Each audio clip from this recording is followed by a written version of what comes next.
Welcome to another video. Not a video, but more like as welcome to a live. Today I feel like I'm here later than usual. Well, I am here later than usual because today was wash day, so I have to wash my hair, and a lot of things started late. Sha. Anyways, how are you? How are you since the last time that we spoke, which was yesterday? I hope you are well. Hello, welcome. So today, according to the title and description, we are going to be talking about imperfect or flawed main characters. Flawed protagonists, and this is we're going to be looking at them in the context of books that I'm reading currently. Stories that I'm reading currently. And by flawed, I mean characters that don't always make the best decisions, don't always choose the right things, characters that are more like interested in like being safe, than sticking their neck out for another person. You get, and also characters that are very very dumb. Like, and by dumb, that translates into annoying characters, yeah. So but like the main characters, and I want to talk about this type of characters, because especially the main character in that sense, because there is this misconception that is so popular nowadays within any form of media that is being put out, that, oh, the main character is bad, or the main character makes bad choices, poor choices, and therefore the story overall is just wrong. You get, the story overall is there's something wrong with the story, that the author did not do well, or the producer, the director, or the screenwriter, did not do a good job of it. And it's like, when did that even enter our zeitgeist, like our media zeitgeist? Like, when did we start moralizing and policing, you know, fictional characters' right and wrong? I thought we all knew that a character the point of one of the major points of exploring fiction and fictional media is enjoying to see someone else make mistakes without the pressure of our reality to basically destroy them, you know, and somebody, living life in a way that you necessarily will not agree with, but you can see how it will play out. You get, so that's the aspect of, like, I thought that was one of the enjoyment, that was involved in exploring fictional media. Yeah. So let me just get into introducing the books that I'm, talking about today. And the book I'm talking about today is The Kite Runner by Khalid Hosseini. And the second book I'm talking about is 60 Fairy Tales of the Brothers Grimm. I don't know if you can see the title.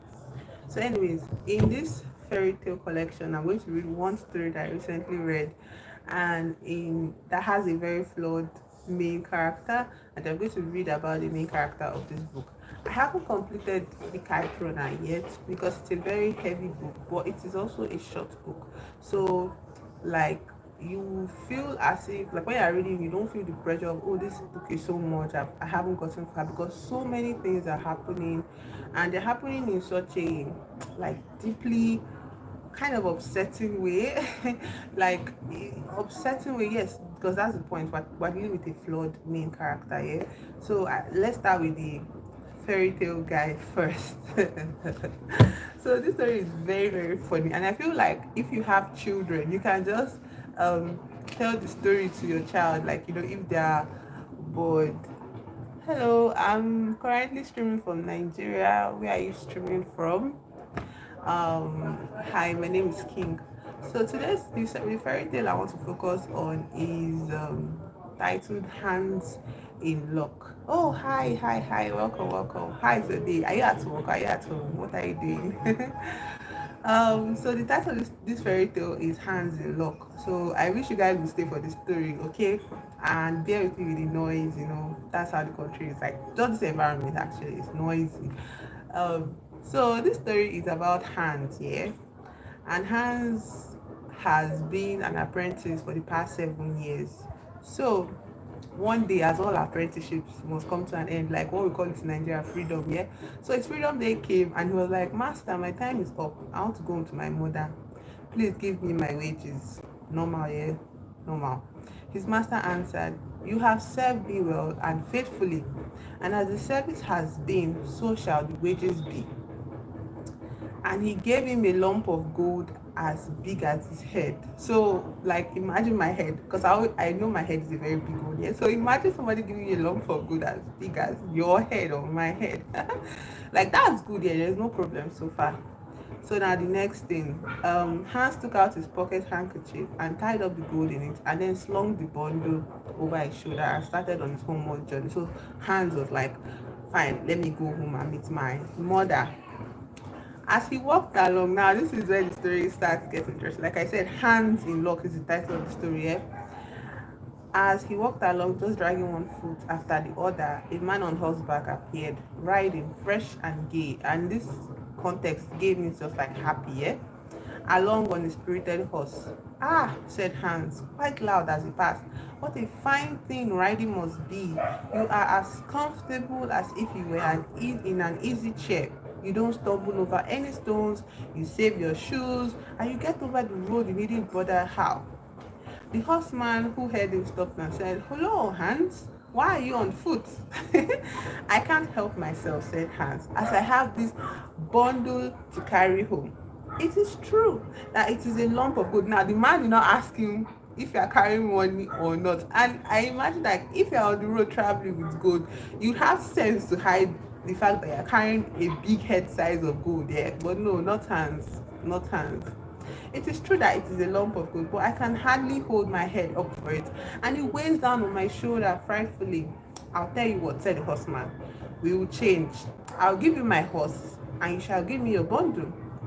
"With all my heart," said Hans, "but you will rarely be burdened with it." And that's when I knew that this story was going to be a trip. Like when I was starting the story, I was like, what am I supposed to expect here? When I saw that this man traded a whole lump of gold after working 7 years as an apprentice, yeah, he traded it for a freaking horse.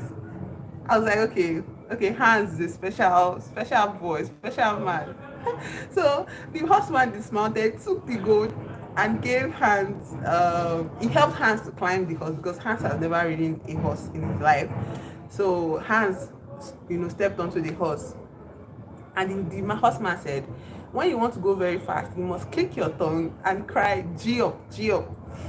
Hans was delighted when he found himself so easily riding along on horseback. After a time, it occurred to him that he might be going faster, and he began to click with his tongue and to cry, "G up, G up." So Hans does not know how to control horses. He has never ridden a horse before, yeah? And instead, like, his horse was going too fast. So he could have just, I don't know, tighten the rein so that the horse will calm down. No, Baba just went, "G up, G up." And that's what this horseman said. It's when you want to speed up, you say G up. No, no, no. Hans is a very special man. He's very opposite brained. So anyway, the horse broke into a gallop, and before Hans knew where he was thrown off into a ditch which separated the fields from the high roads. The horse would have run away if a peasant coming along the road leading a cow had not caught it. Hans felt himself all over and picked himself up, but he was very angry, and he said to the peasant, "Riding is poor fun at times when you have a nag like mine, which stumbles and throws you and puts you in danger of breaking your neck. I will never mount it again. I think much more of that cow of yours." Everybody, like, horse and cow, are they the same thing? Like, the value is obviously different. With, I think, no, let's consider it like a horse has more value, as in, yes, more monetary value than a cow, yeah. Even though a cow is much of, husbandry, animal husbandry, you can get milk, you can get meat, you can sell it, but a horse is much, it has, if you sell a horse, it brings you much more profit than selling a cow, yeah. So anyways, he was like, "I think I like that your cow." And the man said, of course, somebody that has sense now, the owner of the cow, the peasant of the cow said, like, Hans was like, You can walk comfortably behind her. You can have her milk into the bargain every day, as well as butter and cheese. What would I not give for a cow like that? Well, said the peasant, if you have such a fancy for it as all that, I will exchange the cow for the horse. Duh, duh. Hans accepted the offer with delight, and the peasant mounted the horse and rode rapidly off.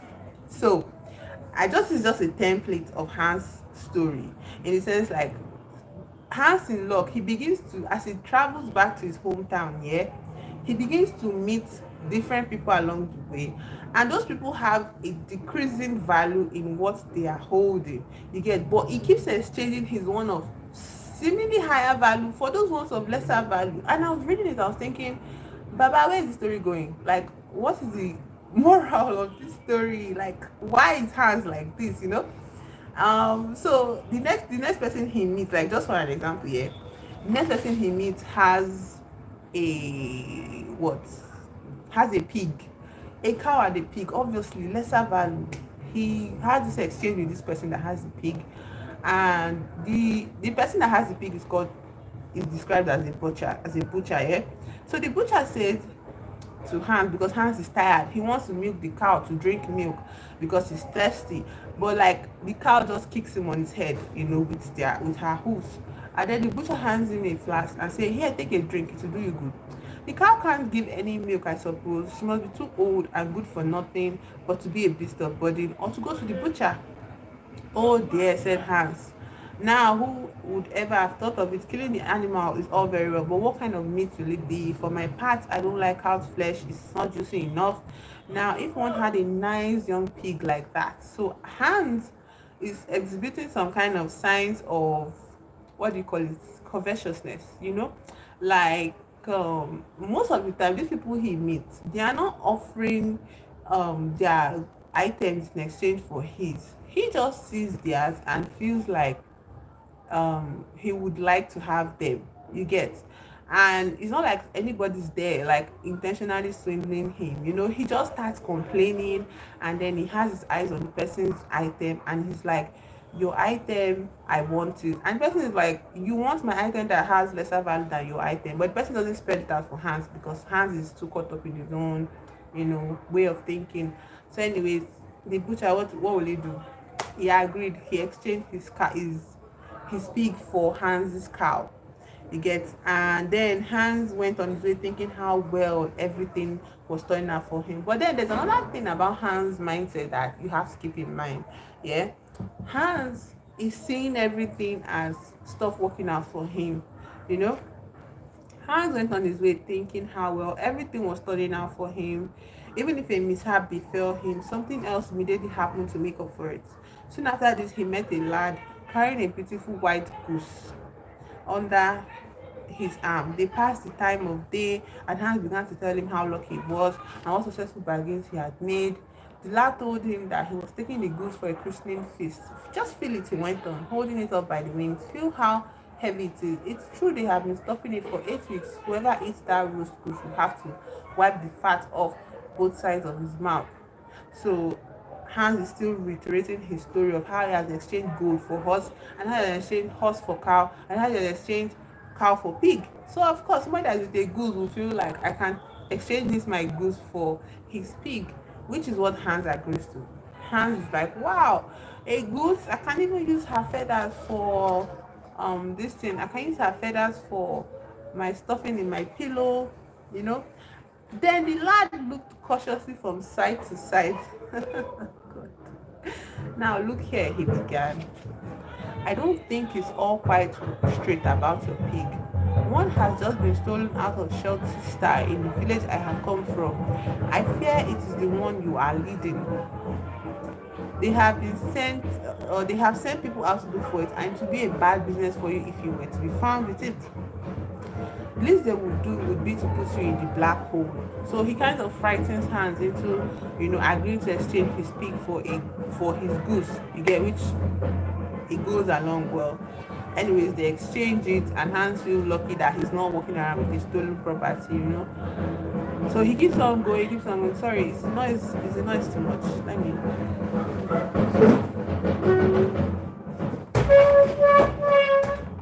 The Funny, you know the interesting fact about this whole noise and book I'm reading. This is about a man that is doing like he's freed from his apprenticeship from his master, yeah.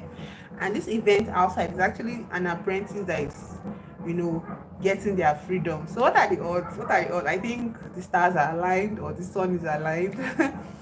So anyways, he now gets to his the last person, and this person is a grinder, you know, and the grinder is just grinding by the he's just grinding by the roadside. I don't know why Hans stopped. Okay, Hans stopped to look at him at last and spoke to him and said, "You must be doing a great trade to be so merry over your grinding." Now, you notice that in all the people that Hans have met, you know, Hans has seen them as happier than he was. You get, all of them is as if they are all doing better than he was. And so he covets the things that they have, thinking that what they are doing, you know, must be what they have is must be what is making them look so happy to him, and he wants to have those things. And so he exchanges the things that, if you are as a reader, as a common passerby, even the people he's exchanging with, they know that his stuff has more value than theirs. You get. So anyways, he meets this grinder and he's watching the grinder in kind of an awe state, and he tells the grinder that, you'll be doing a good trade to be so happy about your grinding. Yes, answered the grinder. The work of one's hands is the foundation of a good fortune. A good grinder finds money whenever he puts his hand into his pocket. But where did you buy that beautiful goose? I did not buy it. I exchanged my pig for it. And the pig? Oh, I got that instead of my cow. And the cow? I got that for a horse. And the horse? I gave a lump of gold as big as my head for it. And the gold? Oh, that was my wages for 7 years' service. You certainly have known how to manage your affairs, said the grinder. Now, if you could manage to hear the money jingling in my pocket when you got up in the morning, you would indeed have made your fortune. How shall I set about that? Asked Hans. You must be a grinder like me. You know, nothing is needed for it but a whetstone. Everything else will come of itself. I have one here, which is certainly a little damaged, but you need not give me anything for it but your goose. Are you willing? How can you ask me such a question? Said Hans. Why? I shall be the happiest person in the world. If I can have some money every time I put my hand in my pocket, what more should I have to trouble about? So he handed him the goose and took the whetstone in exchange. Ah, why? Now, said the grinder, lifting up an ordinary large stone which lay near on the road. So it's not even a dedicated grinding stone, a whetstone. Oh, here's another good stone into the bargain. You can hammer out all your old nails on it to straighten them. Take it, carry it off. Hans shouldered the stone and went on his way with a light heart and his eyes shining with joy. I must have been born in a lucky hour, he cried. Everything happens just as I want it and as it would happen to a Sunday's child. So we have to understand now that Hans' 7 years of apprenticeship, his gain is this stone by the roadside that a random man just gave to him. In the meantime, as he had been on foot since daybreak, he began to feel very tired. And he was also very hungry, as he had eaten all his provisions at once in his joy at his bargain over the cow. At last, he could hardly walk any further, and he was obliged to stop every minute to rest. Then the stones were frightfully heavy, and he could not get rid of the thought that it would be very nice if he were not obliged to carry them any further. He dragged himself like a snail to a well in the fields, meaning to rest and refresh himself with a draught of the cool water, so as not to injure the stones by sitting on them.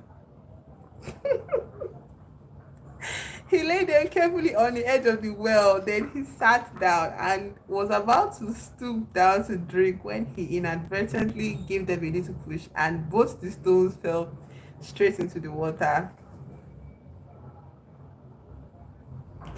When Hans saw them disappear before his very eyes, he jumped for joy. And then knelt down and thanked God with tears in his eyes for having shown him this further grace and relieved him of the heavy stones which were all that remained to trouble him, without giving him anything to reproach himself with. There is certainly no one under the sun so happy as I. And so, with a light heart, free from every care, he now bounded on home to his mother. Oh my god, that is the end of the story. That is the end of the fairy tale. And it's like I had a good laugh reading this year. And like this story took me places that I don't ever want to go in anymore. I don't ever want to go there like by myself again, yeah. But like with every fairy tale, yeah, there's always kind of like some morals to be gleaned from them, yeah. And I wonder, I wonder about the moral of this particular story of Hands. The title of the story is Hands in Luck, yeah. And like I'm talking about flawed characters, Um this is just a simple thing, like it's a simple premise, a fairy tale, and it's like what's so special about the flaw of Hans in this story. And it's like, first of all, do you think Hans is a flawed character? Do you think? Personally, I feel like Hans is a flawed character because he doesn't think much, you know. And I know there's a level of thinking that is called overthinking that kind of, just makes your life extra harder. You get, and as you can see, Hans does not like having a hard life. So I feel like the moral of the story can come from different spectrums of lessons. There are some lessons you learn in pain and through mistakes, and then the lessons are in the form of what regret, or your regrets are like forms of lesson. And there are lessons on the other end of the spectrum that are more light-hearted, and I feel like both of those type of lessons apply to hands here, because on the lighter end of the spectrum there's this overlaying theme of not really thinking about tomorrow, of living in the moment, of just taking life as you see it, taking life as you go, literally, and like when Hans first got the gold as big as his head, he could have gone on a tangent of, trying to keep the gold safe from robbers, the weight of the gold holding him down and delaying his journey. So instead of all the stress of that gold, he could have just, like thought himself, like as he did think to himself. So he like, I feel like he's giving a lesson of always be in the moment, just be present, where you are. But to me, there's also a flaw in Hans' character, in the sense like he spent 7 years working for this man, and he deserved that gold that he got. So, and then his mother that sent him off to study, because she does not get anything, she does not get any, like she gets a son that comes empty handed, and she's going to feel like, he failed and there's nothing going to contribute to the family he's going back to meet. So um yeah, there's the other aspect of it. But when it comes to Hans has a light heart. Hans declares himself free from every care, So I feel like, since Hans is the central story, is like the flaw of Hans is actually something that he doesn't see as a flaw. It's something that he appreciates about himself. I don't think appreciate is the word, but I feel like he sees it as providence, the universe, being there for him and showing up for him, and always taking care of his needs. Like title is with Hands in Luck. So I don't know if that made sense. I wonder if any of you stuck through the story, or if you have anything to say about Hands. I would like to hear it in the chat. So you can chat and tell me what you think about Hands. Like, I wonder if there are even people like Hans left in this world. Like people that just live purely in the moment, Like I have a friend that actually lives absolutely in the moment, and like we are friends here, and she speaks to me a lot, about her thinking process. And the first time I met her, I was like, why is there a human being, like I met her years ago, yeah, but she's so, no, I can't say was, because she is lighthearted and she lives in the moment. And I'm not talking about like reckless momentary living, but like she has this level of she has this limit, yeah, where she's like, no, I will not carry over this thing to another moment, and I trust that things will just work out. And it's not work out that, oh, the way people make work, when you say things work out, people make it to be maybe when you want to write an exam and you didn't read well, so it's like things work out, like things that are big. Oh, I have an interview and I hope I get the job. Things work out. I don't need connections. I don't need to have all the qualifications in the world. I say things work out. No, I mean for everyday things, like if you are an overthinker like me, if you're an overthinker, yeah, there is a level of stress, that just exists in your every moment living. And like before you pick the clothes you wear, you overthink. Even before I brush my teeth in the morning, I overthink. What I want to eat, I overthink. If I'm by myself, if I'm living with family, it's not so hard, you get. But like when I met this friend, you get, it was like in that moment I began to realize that it's not it's not healthy to overthink. You know, there's a level of caution, that you can take, that it gets to that caution begins to become a barrier to your living. You don't truly live life because you are too cautious, because you are scared of making mistakes. And nobody is born into this world carrying that amount of insane fear, fear of existence, fear of being, fear of living, fear of mistakes. Nobody's born into. If you look at children, they don't exhibit that kind of fear. Like it's not natural to children, and that is our most, how do I say this, most innate state of being. Being a child, you get.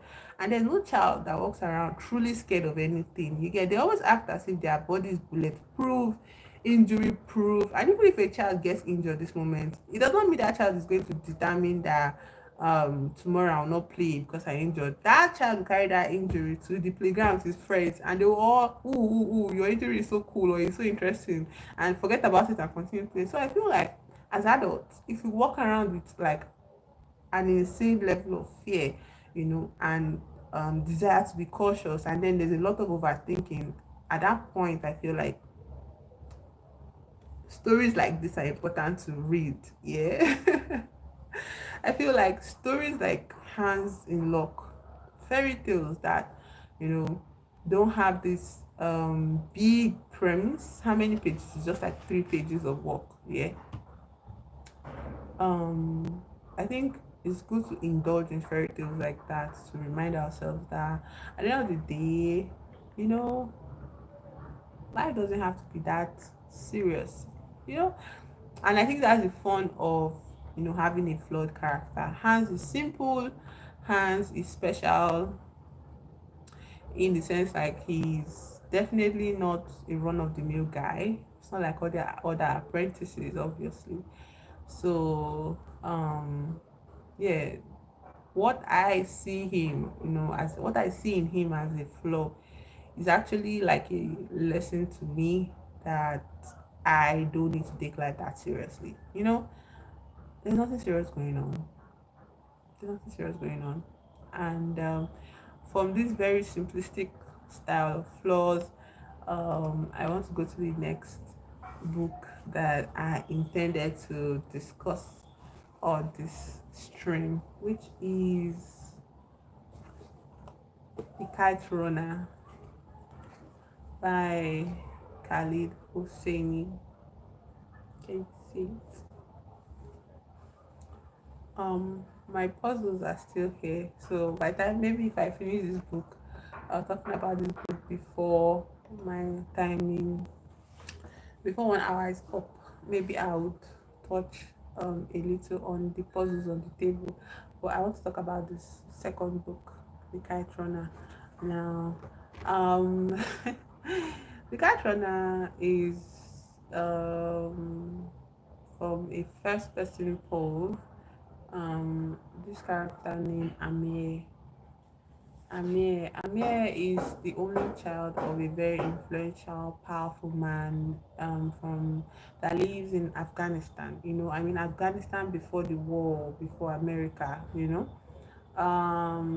then he has an experience in childhood that really rocks his entire world and traumatizes him so bad that stuck in one part of his life that he pretends not to be. And the thing about trauma, when people talk about trauma, yeah, they talk about it in the sense like, oh, something happened to me that I did not want to happen to me, which is, yes, yes, most traumatized people are victims, yeah. And there are some traumas that you kind of inflict on yourself, not to victim blame, but like you inflict on yourself by the choices you made out of a lack of knowing, out of a lack of not understanding how the world truly works. And most of the time, out of fear.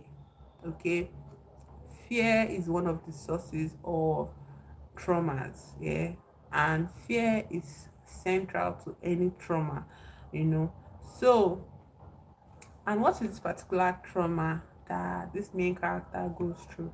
So Amir, like any Middle Eastern family, grows up in a very big home, in a very big community. Everybody in the community knows his father.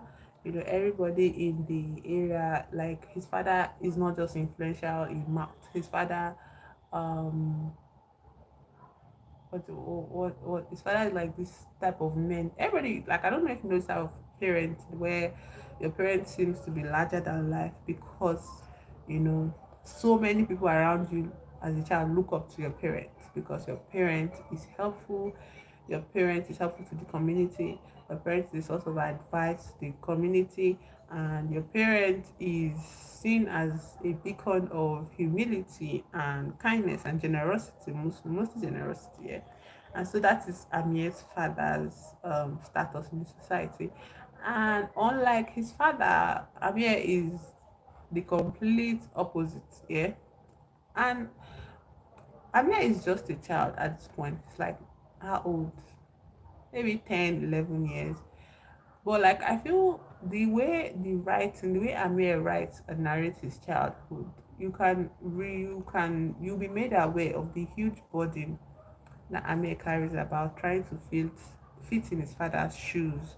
It is in everything he does, it is in the way he carries himself, it is in the way he expresses his emotions. Even his father looks at him with distaste half of the time, mostly because his father says, out of earshot though, when he's talking to his friend, his father tells his friend that, oh, this boy was born because like his birth meant the death of my wife, you know, and so he has a sort of resentment, like deep-seated resentment against his son, but it's the kind of resentment that he can compartmentalize, and still be there for his son. It's not like he's throwing his son away, no, he still chooses his son always. But in Amir's life, Amir grew up with a boy named what is his friend's name? Let's check it now.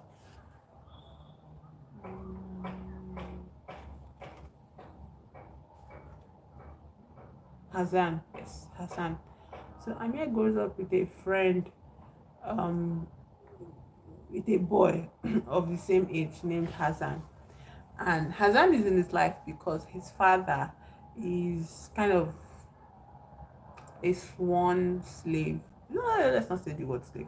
Well, his father helps around the house, and him and Amir's father, Amir's father, have been friends since childhood. Like they grew up together as well. Amir's father's father. So let's just call Amir's father Baba. So Baba took in Ali. That is Hassan's father. Baba took in Ali. Baba's father took in Ali when an accident happened in the community, and his own father died, like Ali's father died.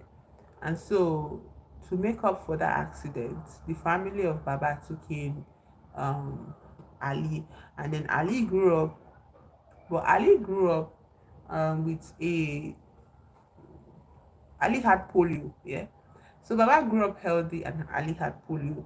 And the way Ali was, it was as if he would never marry or have a wife to himself. And so it was surprising one day when a dancer, sought him out, and then had a child with him. They were lived together. I don't know if you can call it marriage. They lived together, and then Ali had a son named Hassan. And after having Hassan, Hassan's mother ran it because she was like, God forbid, she would never live with such a deformed man. And then the child she gave birth to also had a congenital um, deformity, and that was this thing. There was a lot of initiatives to help children that to repair this hair lip thing. But Ali grew up, sorry, Hassan, Ali's child, Hassan grew up with that hair lip thing for a while. And Amir, now back to Amir, the main character of this story. Amir was born to Baba, but Amir's birth meant the death of his mother, as as it is the case with some kind of pregnancies. Yeah, the mothers die in childbirth. So the nurse the woman, the maid that nursed that breastfed Amir was the same nurse that breastfed Hassan. Yeah.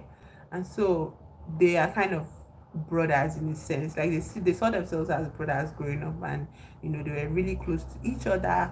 But there was this class difference between the both of them where Baba kind of made it known that Hassan and Amir, like Amir, his son, would never be on the same class as Hassan. And something very icky, that I noticed as I read the story from the start is that Amir carried that class on himself. Like you would see Amir and Hassan having this most intimate, friendly, like deep friendship moments and conversations and connections, as deep as children can get, actually, like their kids, but as deep as children can get, yeah, they would have this moment. And then you now read Amir's narration of his brain process, and it's like this boy is a little shit. Like Amir is a little shit and he's the main character, but it's also a very, like, because how much his father does not like him and how much he feels inadequate as a person, as a boy. Let's just bring in the boy matter now. How much he feels inadequate as a boy, you know because of that. Yeah. You when you see it in his thought process, you get he there's one time where so according to the class of people that existed in Afghan at the time, yeah, um Hassan and his father, they come from a caste of people that were doomed to be forever below the caste of people that Amir and his father belonged to. But because Baba is a very generous, a very influential, and a very um he's atheist, yeah, and the religion of the time is Islam, yeah. So Baba does not believe in God, basically, and he does not care for prayers and all those Islamic rituals. Um, Hassan and Ali, they do care for it because Ali raised his son that way.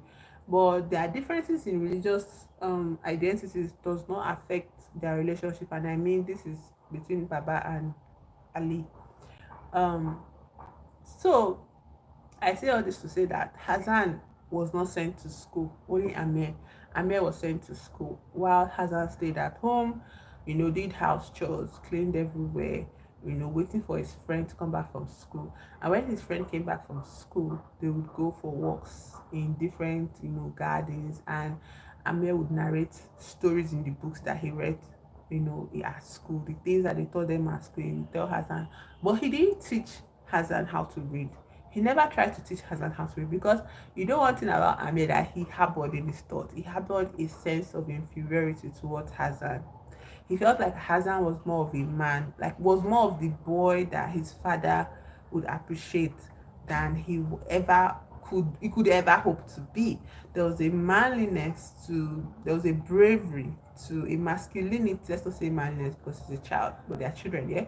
There was a masculinity to Hassan that Amir could see starkly because he saw the way his father adored Hassan. He saw the way his father always looked at him with this love. And Amir, as a child, could not comprehend that no matter how his parents seemed to love this boy would never, come close to his position in his father's heart, because it's just not possible, yeah. But Amir could not see it. Amir was blinded by his insecurities, his inferiority complex, and the resentment he felt towards his father. He had a love-hate feeling for his father, because his father also had a love-hate feeling for him. But he hated his father, but he wanted to prove himself to his father so badly. And Hassan excelled at all those things. The only thing that Hassan really had a flaw in like when it comes to other people, was the hair lip thing. You get, it was the hair lip thing. And where I'm going to is like, Amir never taught Hassan how to read. He simply read in books. You get, sometimes Amir would make up stories that were not in the books, and he would tell Hassan that this is what happened in the book, this is what happened, and Hassan would believe every leak of it. And the thing is to infuriate Amir sometimes, and then sometimes he would say words that were too big for Hassan to understand, and those words were insults, yeah. But when Hassan would be like, I mean, what does that mean? He'll say the opposite. He'll be like, oh, it means something good, it means something nice, yeah. But in his heart, he was angry that Hassan never questioned him, Hassan never stood up to him, Hassan never, fought him, because Hassan loved him fully and deeply. To Hassan, Amir was his entire world, like this pure friendship between children, and it was so beautiful to read.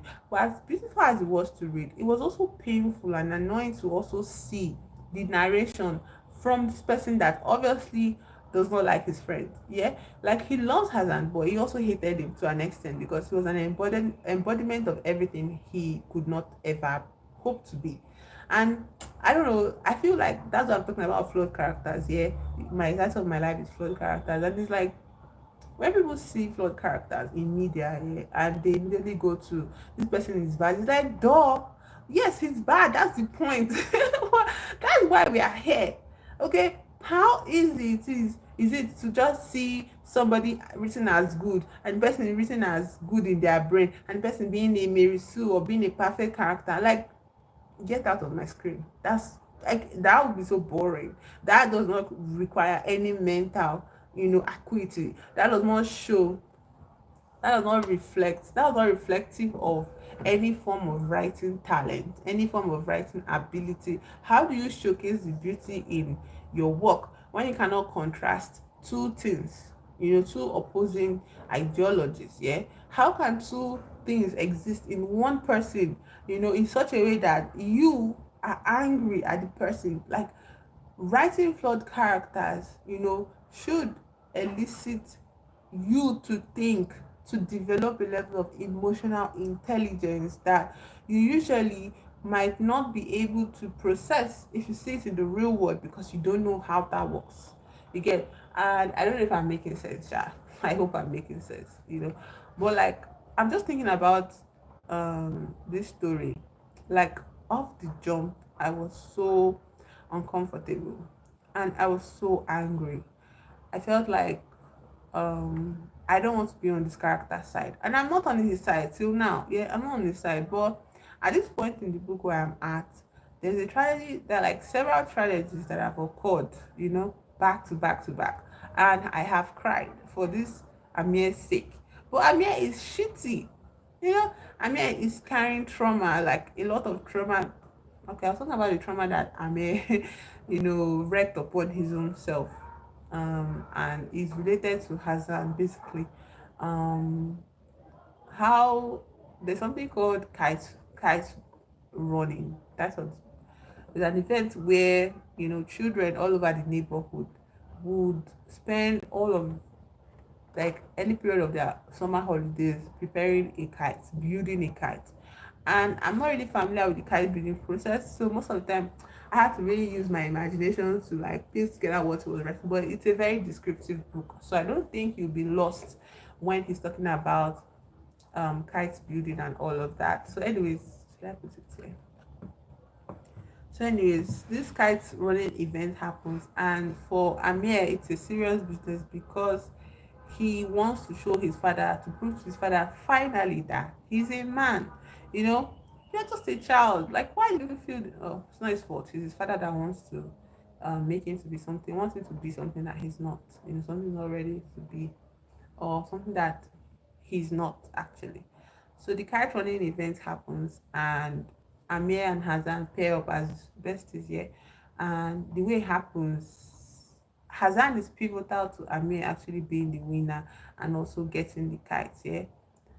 Very, very pivotal. In fact, he does the majority of the cinching of that title.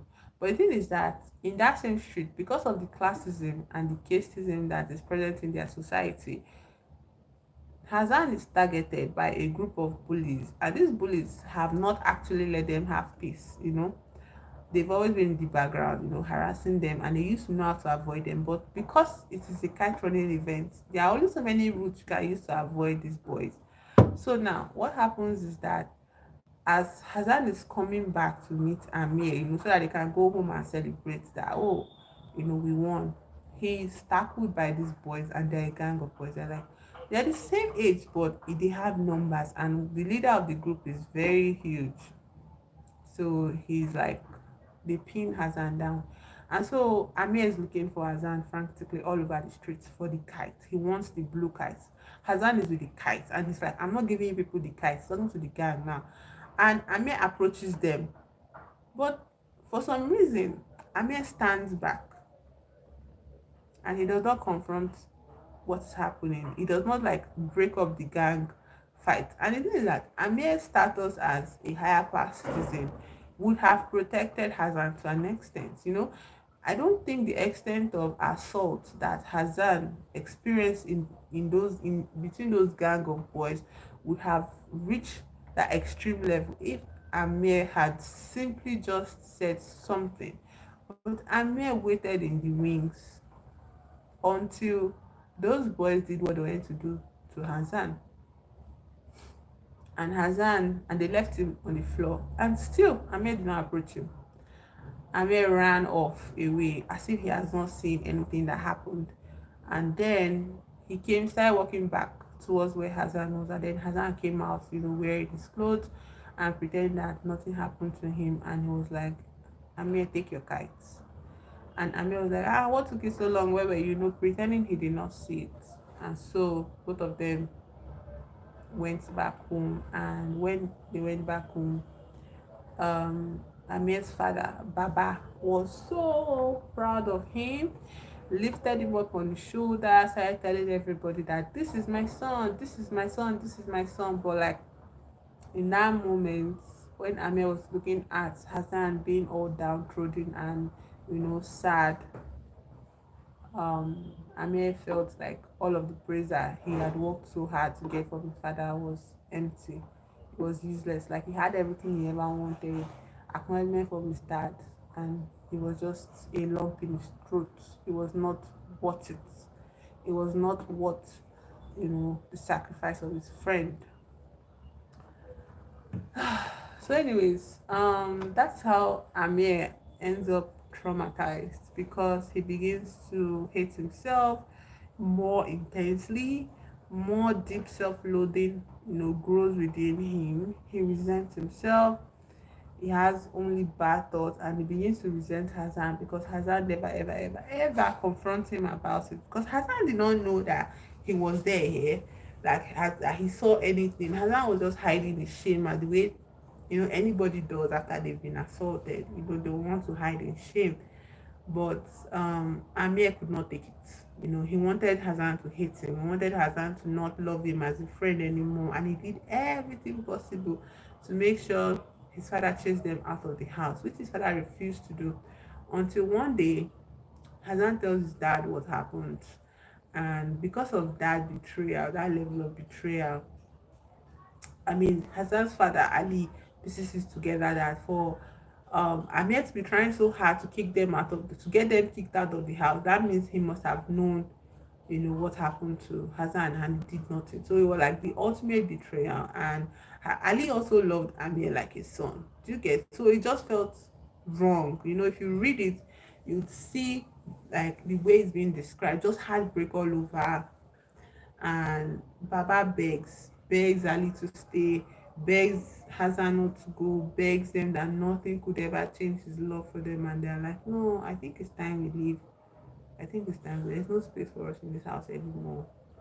And it's all sad because um somewhere in the background there, Amir stands and is watching with so much shame, and he doesn't know what to do, you know. And I reading all of these things, I don't think I saw this level of betrayal coming. I don't think I saw this level of disgust, for one person ever welling up inside of me. Um, but um,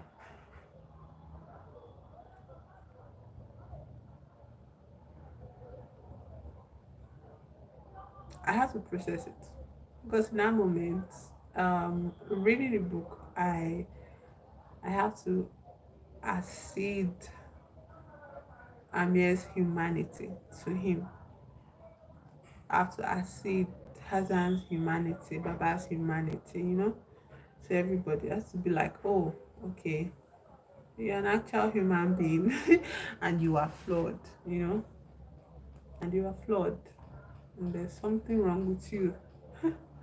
There's something you need to work on as a human being. You need to be better. You get. But for now, you are horrible. And I think that adds to the color of that adds to the color of um the story. You get. Flawed characters make your stories more three-dimensional, more humane, more realistic. You're not reading um you're not reading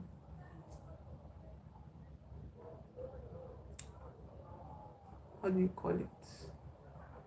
You're not reading emptily. Yeah, you are reading for a peek into another aspect of reality. You are reading to see life different from yours, different from your perspective, different from your way, from your worldview, you know. And I think um, that is why it's important for flawed characters to exist, because then you realize that human beings can grow, human beings can fail, and human beings can be pretty shitty. And there's nothing wrong with any of that. I think we should allow for people to be um, themselves.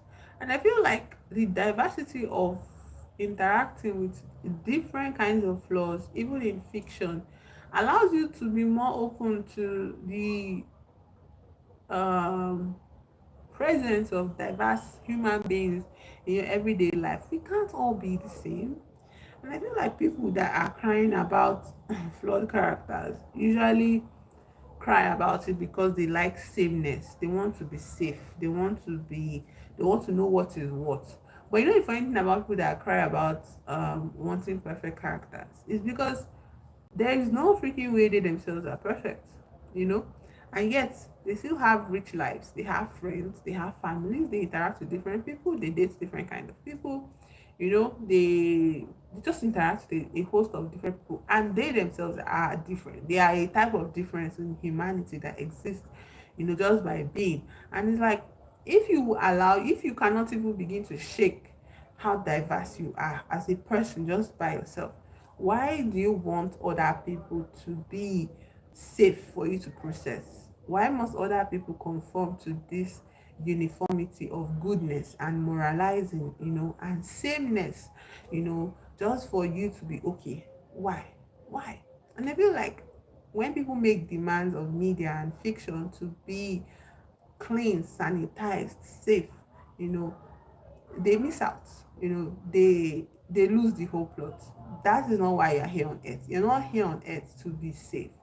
You're not here on earth to just live in a uniform dystopia. Yeah, you are here to experience life, And one form of experiencing life is dealing with humanity, dealing with people that are different. Ah, and I'm not done with the book yet. I'm not done with the book yet, but the story summary goes that Amir eventually, you know, rectifies his behavior, like rights his wrongs, you know. But like, I don't, the way the writing is going, it's not going to be this whole nail.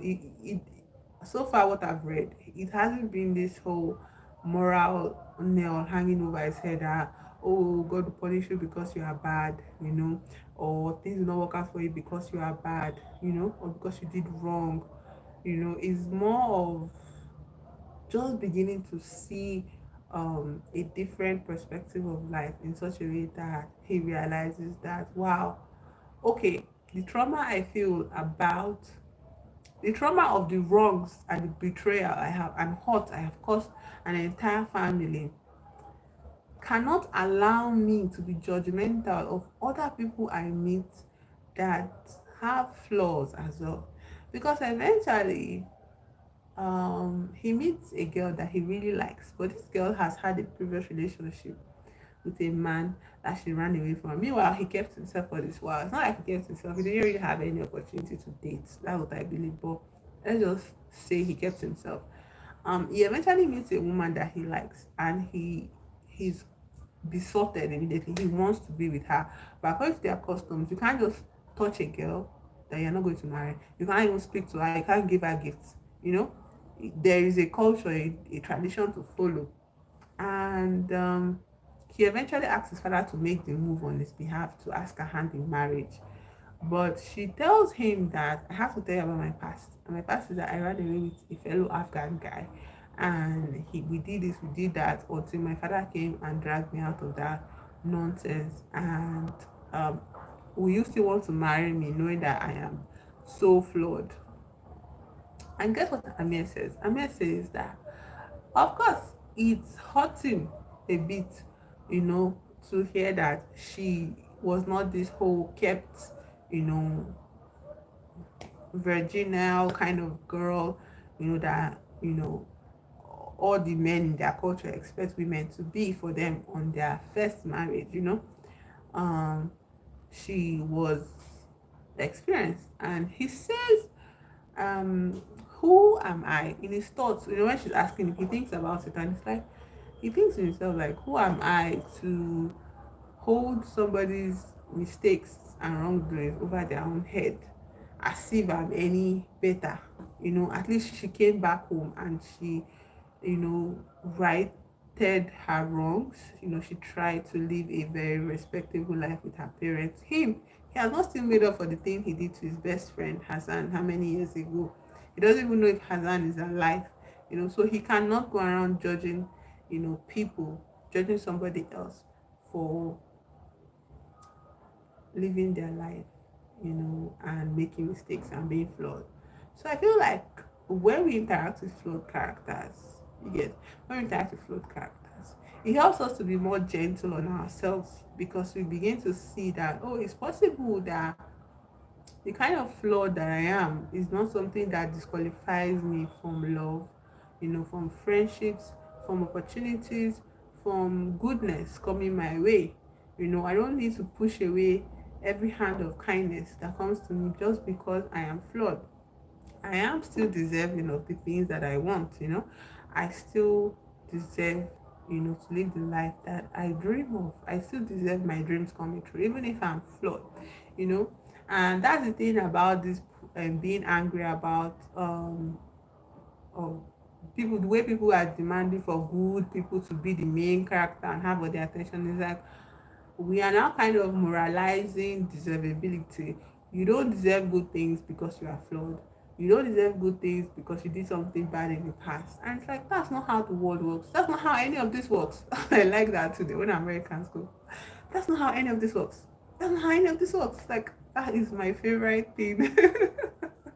But anyways, that's not how any of this works. Like that is not how you get things. That's not how things come to you.